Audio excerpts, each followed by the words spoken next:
मुख्यमंत्री श्री भजनलाल शर्मा ने राज्य स्तरीय समारोह का शुभारंभ तिरंगे गुब्बारों को उड़ाकर किया और आकाश में वंदे मातरम की सुर गूंज उठे। जयपुर का एसएमएस स्टेडियम इस अवसर पर राष्ट्रीय एकता और समर्पण का प्रतीक बन गया। सीएम श्री शर्मा के प्रेरणादायक नेतृत्व में आयोजित इस समारोह में मंत्रियों, विधायकों, विद्यार्थियों और नागरिकों की बड़ी भागीदारी रही। ड्रोन में पुष्प वर्षा ने वातावरण को भावनात्मक और प्रेरणादायी बना दिया। मुख्यमंत्री ने कहा कि वंदे मातरम केवल शब्द नहीं बल्कि भारतीय आत्मा की अभिव्यक्ति है, जो हर नागरिक के भीतर देश के प्रति समर्पण जगाती है। आज के दिन हम सभी राष्ट्रीय चेतना के महान गीत वंदे मातरम के 150 वर्ष पूर्ण होने के साक्षी बन रहे हैं।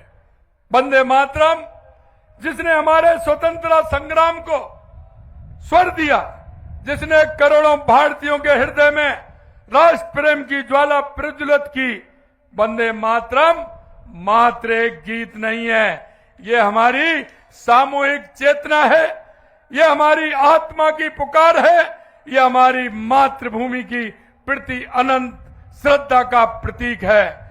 ये वंदे मातरम जब बंकिम चंद्र चट्टोपाध्याय जी ने अपने उपन्यास आनंद मठ में इस अमर रचना को लिखा है, तब शायद उन्हें यह भी अनुमान नहीं था कि ये पंक्तियां भारत माता की आजादी के लिए लड़ने वाले लाखों वीरों का युद्धनाद बन जाएंगे। यह गीत हमारे स्वतंत्रता संग्राम का प्राण तत्व है, क्रांतिकारियों का मंत्र बना है, एकता का सूत्र बना है। गुरुदेव रविंद्रनाथ टैगोर ने कोलकाता में इसे गाया तो पूरा सभागार भाव विभोर हो उठा। आजादी की लड़ाई से अब तक वंदे मातरम हर आंदोलन में, हर जुलूस में, हर भारतीय की जुबान पर है। आज जब हम 150 वर्षों का इतिहास उत्सव मना रहे, तो मैं विशेष रूप से आप युवाओं से संवाद करना चाहता हूं। आप भारत के भविष्य, इस राष्ट्र की आशा है और इस महान विरासत के संरक्षक हैं। क्या आप जानते हैं कि नेताजी सुभाष चंद्र बोस ने जब आजाद हिंद फौज की अंतरिम सरकार की घोषणा की थी, तो उसे उस समय वंदे मातरम गाया था। क्रांतिकारी जब फांसी के तख्ते पर चढ़ते थे तो उनके होठों पर वंदे मातरम होता था। आप सभी को यह जानना आवश्यक है कि अंग्रेज सरकार इस गीत से इतनी भयभीत थी कि उन्होंने ऐसे सार्वजनिक रूप से गाने पर प्रतिबंध लगा दिया था, क्योंकि इस गीत में वो शक्ति है जो लाखों भारतीयों को एक सूत्र में बांधने का काम करती है।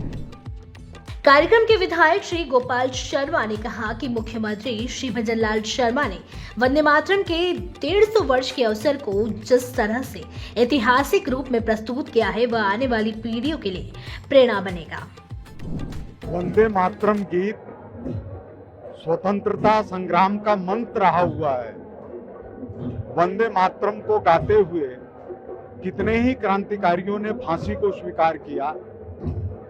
देश की आजादी की लड़ाई के अंदर कोई भी महत्वपूर्ण कदम उठाते समय, चाहे वो आजाद हिंद फौज की स्थापना हो, चाहे भारत की स्वतंत्रता के क्षण हो, वंदे मातरम ही मूल मंत्र बना है।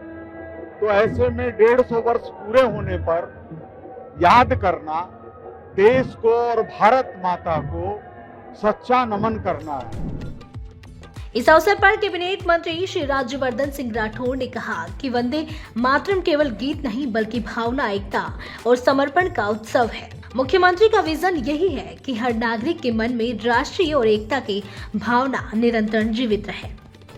सबसे पहले प्रधानमंत्री मोदी जी को, हमारे राजस्थान के मुख्यमंत्री भजनलाल जी को, सभी युवाओं को जो आज यहाँ उपस्थित थे और मीडिया को मैं धन्यवाद देता हूँ। आप सब आज एक बहुत महत्वपूर्ण संदेश न केवल राजस्थान को बल्कि पूरे देश को और दुनिया को आपने दिया है कि 150 वर्ष पहले जो राष्ट्रगीत जिसने हम पूरे भारतवर्ष को एक करा, हमने अपनी भारत माँ का नमन करना एक गीत के माध्यम से शुरू करा। हमें जोड़ता है, तिरंगा जोड़ता है, राष्ट्रगीत जोड़ता है, राष्ट्रगान जोड़ता है।